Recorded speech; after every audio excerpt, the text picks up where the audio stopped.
Hello viewers, আমি দাঁতন পশ্চিম মেদিনীপুর থেকে বলছি।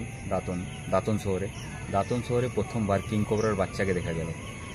তো আজকে ফোন এসেছিল আমাদেরকে স্নেক রেস্কিউ করার জন্য। আমরা আমাদের টিমের সঙ্গে গেছিলাম, গিয়ে দেখলাম আজকে কিং কোবরার বাচ্চা। খুবই ভালো লাগলো, খুবই আনন্দ লাগলো কি আমাদের এই এলাকায় এই প্রজাতির সাপ একটা দেখতে পেলাম, কিং কোবরা। আমার লাইফে এই প্রথমবার দেখতে পেলাম। প্রায় 100খানা সাপকে রেস্কিউ করেছি, প্রথমবার কিং কোবরার বাচ্চাকে দেখলাম। ঠিক আছে, খুবই ভালো লাগলো, আনন্দ লাগলো। আর ভিডিওটা দেখো, একটা সাপকেও গিলে খেয়ে নিয়েছিল। একমাত্র এই কিং কোবরাই সাপকে খায়। তো কিং কোবরা খুবই বিষধর সাপ, এ থেকে সাবধান থাকা উচিত। তো আমরা আজকে ধরে নিয়ে এসেছি, আর ভিডিওটা দেখুন।